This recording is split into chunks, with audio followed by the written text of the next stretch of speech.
Hi hello viewers, welcome to social post TV. నేను మీ శ్వేత. ప్రస్తుతం మనతో పాటు స్టూడియోలో ఉన్నారు స్టాక్ మార్కెట్ అనలిస్ట్ జీవి సత్యనారాయణ గారు. నమస్తే సార్. నమస్తే సార్, ఇప్పుడు చాలా మంది లోన్స్ తీసుకుంటూ ఉంటారు. ఒకవేళ లోన్స్ తీసుకున్న తర్వాత అన్ఎక్స్పెక్టెడ్ గా ఆ పర్సన్ చనిపోతే ఆ లోన్ రీపే అనేది ఎలా చేయాలి, ఎవరు చేయాలి? ఓకే, జనరల్ గా లోన్ తీసుకునేటప్పుడు అందరికి బాగానే ఉంటుంది. లోన్ ఇస్తుంటే తీసుకుంటాడు. అవును. ఎక్కువ శాతం ఇప్పుడు మనం డిస్కస్ చేసేది ఏంటిదంటే ఈ బ్యాంకులు అయితే ఓకే, ఇప్పుడు మనం మాట్లాడాల్సింది బ్యాంకు లోన్లు. ఈ బ్యాంకు లోన్లు ఎక్కువ శాతం ఏం జరుగుద్ది అంటే ఏ లోన్ ఇచ్చినా ఎవరైతే బ్యాంక్ ఉంటుందో ఫస్ట్ వాళ్ళు చూసేది ఏంటిదంటే ఈయన పే స్లిప్, అంటే శాలరీ ఎంత ఉంది, పే చేయగలడా లేదా, ఈయన గవర్నమెంటా, సెంట్రలా, స్టేటా, లేకపోతే సాఫ్ట్వేర్ ఎంప్లాయా, ఈయన జాబ్ పర్మనెంటా, టెంపరీనా, ఈయన ఎన్నాళ్ళు, ఈయన ఏజ్, ఇవన్నీ చూసే మనకి లోన్ ఇవ్వటం జరుగుతుంది. అయితే జనరల్గా ఎప్పుడైనా కానీ మనం లోను తీసుకున్నాము అంటే మనం కట్టాల్సిందే. నువ్వు మరణించవా అనేది సంబంధం లేదు, తీసుకున్నావు కాబట్టి లోన్ కట్టాలి. కాకపోతే ఇక్కడ ఏం జరుగుతుంది, ఆ లోన్ ఎవరైతే తీసుకున్నారో ఇప్పుడు ఎక్కువ శాతం అంటే క్రెడిట్ కార్డులు అనుకోండి, లేదు ఇక లోన్ అనేది మన జీవితంలో ఒక అంతర్భాగం అయిపోయింది. అంటే లోన్ లేకుండా ఉండదు. కారు కొనవా, లోన్, హౌసింగ్ లోన్, అంటే ప్రతిదీ కూడా లోన్ తోటే. ఇప్పుడు ఎక్కువ శాతం ఎంప్లాయీస్ కానీ, సాఫ్ట్వేర్ ఎంప్లాయీస్ కానీ, కొత్తగా జాబ్లో స్టేట్ కానీ ఏదైనా ఒక జాబ్లో రాగానే పే స్లిప్ రాగానే తీసుకెళ్ళంగానే ఇప్పుడు క్రిస్మస్, న్యూ ఇయర్, సంక్రాంతి, ఇట్లా ఉగాది, కొన్ని పెద్ద పెద్ద అంటే పేపర్లో యాడ్ వస్తుంది. ఏమని, ₹1 కట్టండి, మీరు టీవీ తీసుకెళ్ళండి, డిష్ వాష్ తీసుకుపోండి, వాషింగ్ మిషన్ తీసుకుపోండి అని అంటాడు. అంటే ₹1 తీసుకొస్తేనే ₹1 ఇస్తాడా? కాదు. అక్కడ ఏం చేస్తాడు, మన పే స్లిప్, సిబిల్ స్కోరు చూసి మీకు లోన్ ఇస్తాడు. అంటే ఆ లోన్ ఈఎంఐలు కట్టాలి. అయితే మరి ఒకవేళ ఏదైనా జరిగితే కదా, వాళ్ళు రెడీగానే ఉంటారు, ఏది మనకు చెప్పరు, కానీ వాళ్ళు ఎవరైతే లోన్ ఇస్తారో ఇతని నుంచి ఏంటిది. అందుకని జనరల్గా ఎక్కువ శాతం ఈ లోన్ ఇచ్చేటప్పుడే ఇన్సూరెన్స్ చేపిస్తారు. ఇన్సూరెన్స్ ఇది మెయిన్ అనమాట.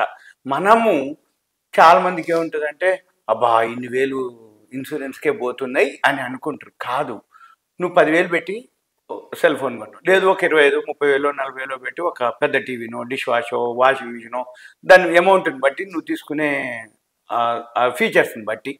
ఇప్పుడు ఏదైతే కార్ తీసుకున్నావు, కార్ తీసుకున్నప్పుడు కార్ లోన్ ఉంటుంది.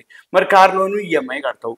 మరి నువ్వు ఇన్సూరెన్స్ కట్టలేదనుకో, ఇన్సూరెన్స్ వద్దన్నావు అనుకో, ఆటోమేటిక్గా ఏదైనా జరిగినప్పుడు ఏమవుతుంది, ఎవరైతే అంటే మొత్తం పే చేయాల్సి వస్తుంది. అంటే మీరు అన్నట్టు ఆ వ్యక్తి మరణిస్తే, ఇప్పుడు ఎక్కువ శాతం హౌసింగ్ లోన్లు ఉంటాయి. హౌసింగ్ లోన్లు 20-25 ఏళ్ళు ఉంటుంది ఏది టర్మ్. అయితే 25 ఏళ్ళ వరకు ఈయన కడుతూ పోతుండాల్సిందే. ఒకవేళ ఏదైనా జరిగింది మధ్యలో అంటే అప్పుడు ఆటోమేటిక్గా ఏమవుతుంది, ఫస్ట్ కంపల్సరీ కొన్ని ఉంటాయి, కొన్ని ఆప్షనల్ ఉంటాయి. ఇప్పుడు ఎక్కువ శాతం కంపల్సరీ అయింది, అవేర్నెస్ వచ్చింది. ఎవరైతే తీసుకుంటారో ఆటోమేటిక్గా దాంతో పాటే పోతే పోయింది ఇంకొక 500, 1000 అని ఇన్సూరెన్స్ కూడా కట్టేస్తారు. అప్పుడు ఏం జరుగుతుంది, ఇప్పుడు హౌసింగ్ లోన్ తీసుకున్నాం, 25 ఏళ్ళు కాకుండా 5 ఏళ్ళు 10 ఏళ్ళు కట్టిన తర్వాత ఏదైనా జరిగింది ఏమంటే ఇన్సూరెన్స్ వాడే క్లెయిమ్ చేసుకుంటాడు. ఎవరైతే హౌసింగ్ లోన్ ఇచ్చిండ్రో అందులోనే ఉంటుంది. ఏమని, హౌస్ డాక్యుమెంట్స్ వాళ్ళ కాడ ఉంటాయి. అప్పుడు ఏం చేస్తారు, ఆటోమేటిక్గా ఆ లోను క్లియర్ చేస్తారు. ఆ పేపర్లు, ఒరిజినల్ పేపర్లు ఎవరైతే ఉన్నాయో అంటే ఆ ఇంట్రెస్ట్ అవన్నీ కూడా క్లోజ్ చేసి ఎవరైతే నామినీ ఉంటారో వాళ్ళు రీపే చేయక్కర్లేదు, వాళ్ళకి ఒరిజినల్ డాక్యుమెంట్స్ ఇచ్చేస్తారు. అంటే ఎసెట్ వస్తుంది అనమాట. అది జరుగుద్దని కాదు, జరగాలని కాదు. కాకపోతే ఈ మధ్య కాలంలో ఇప్పుడు ఏవైతే ఉన్నాయో మనం లోన్ కంపల్సరీగా తీసుకుంటున్నాం కాబట్టి మనం ఫస్ట్ అడగాలి. దాంట్లో మళ్ళీ ఆ లోన్కి ఇన్సూరెన్సు కొన్ని ఉంటాయి. ఇప్పుడు కొన్ని ఎక్కువ శాతం ఏం జరుగుతాయి అంటే ఈ ఇన్సూరెన్సులు కూడా 1 ఇయరే ఉంటాయి. మనం ఏం చేయాలి, 3 years 5 years కూడా తీసుకోవాలి. అంటే 1 year వరకు ఏం పాడు కావు. 1 year వరకు కంపెనీనే ఉంటుంది, ఏది వారంటీ గ్యారంటీ ఉంటుంది. అంటే ఆ వస్తువు 1 year వరకు సేఫ్గా ఉంటుంది. ఎప్పటి నుంచి రిపేర్లు మొదలు పెడతాయి, 2వ సంవత్సరం, 3వ సంవత్సరం, 4వ సంవత్సరం నుంచి స్టార్ట్ అవుతాయి రిపేర్లు. అప్పుడే స్పేర్ పార్ట్స్ పోతాయి.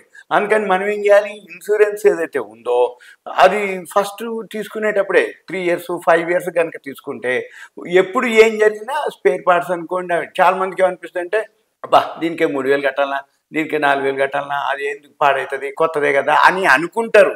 కాదు, ఎప్పుడు ఏదైనా జరగవచ్చు, తెలియదు. కాబట్టి మన పని ఏంటిదంటే ఏ లోన్ తీసుకున్నా, హౌసింగ్ లోనే కాదు, వెహికల్ లోను, ఏ లోన్ తీసుకున్నా ఫస్ట్ మనం ఏం చేయాలి, లోన్తో పాటుగా ఎంత అమౌంట్కి మనం ఇన్సూరెన్సు, కొంచెం అవసరమైతే కాంప్రిహెన్సివ్ అంటారు, అంటే ఏంది ఫుల్ అమౌంట్కి ఎక్కువ శాతం ఉందనుకో, చాలామంది ఏం చేస్తారంటే పర్లేదులేండి అది 10 లక్షలు కదా, 1 లక్షకో 2 లక్షలకో ఇన్సూరెన్స్ అన్నాం అనుకో, రేపు క్లెయిమ్స్ అప్పుడు ఏమవుతుంది తెలుసా, 1,00,000 2 లక్షలకే వస్తుంది. ఇప్పుడు హెల్త్ ఇన్సూరెన్స్లు కూడా చాలా వరకు ఏం చేస్తారంటే పెద్ద అమౌంట్ అనేటప్పటికి ఇన్సూరెన్స్ ప్రీమియం ఎక్కువ ఉంటుంది. అందుకని ఏం చేస్తారు, 1,00,000 2 లక్షలకు అని తక్కువ అమౌంట్ కడతారు. కానీ హాస్పిటల్కి పోయినప్పుడు ఏమవుతుంది తెలుసా, పెద్ద మొత్తం అవుతుంది. అప్పుడు ఏమవుతుంది తెలుసా, అబ్బా ఒక 4,000కి 2,000కి చూసుకున్నా, లేకపోతే 3-4 లక్షలు నాకు మిగిలేది అని అంటారు అనమాట. అందుకని మన పని ఏంటిది, ఏది తీసుకున్నా అంటే లోన్లు ఏదైతే తీసుకుంటామో అవన్నీ కూడా మనము సింపుల్గా ఇన్సూరెన్స్ కనుక లింక్ పెట్టుకుంటే ఏదైనా జరిగింది ఇన్సూరెన్స్ క్లెయిమ్ చేస్తుంది. ఒకవేళ హౌసింగ్ లోన్ అట్లాంటిది ఎక్కువ శాతం హౌసింగ్ లోన్లో ఎక్కువ జరుగుతాయి. ఇక మిగిలిన ఏంటంటే టైం 1 year 2 years ఉంటాయి వెహికల్స్ కానీ, అవన్నీ మళ్ళీ అవన్నీ మనం రెన్యువల్ చేసుకోవటం చూసుకోవటం అవన్నీ ఉంటాయి అనమాట. జనరల్గా ఏంటంటే ఒక్కోసారి గ్యారంటీస్ కూడా ఉంటారు, అవి కూడా మనం చూసుకొని చేయాల్సి ఉంటుంది. అయితే ఎక్కువ శాతం ఏంటంటే మనము లోన్ కనుక తీసుకుంటే అసలైతే రీపే చేయాల్సిందే. ఎందుకోసం అంటే మనం లోన్ తీసుకున్నప్పుడు ఇవ్వాలి కదా, అది క్రెడిట్ కార్డా, హౌసింగ్ లోనా, ఏ లోన్ అయినా సరే ఎక్కువ శాతం ఇప్పుడు మనం చెప్పేదంతా కూడా హౌసింగ్ లోన్కి బాగుంటుంది. ఎందుకంటే హౌసింగ్ లోన్ తీసుకున్నప్పుడే వాళ్ళే గైడ్ చేస్తారు. వీలైతే ఇంకా అన్నిటి కలిపి అంటే లైఫ్ కూడా దాంట్లో యాడ్ కూడా చేసుకోవచ్చు.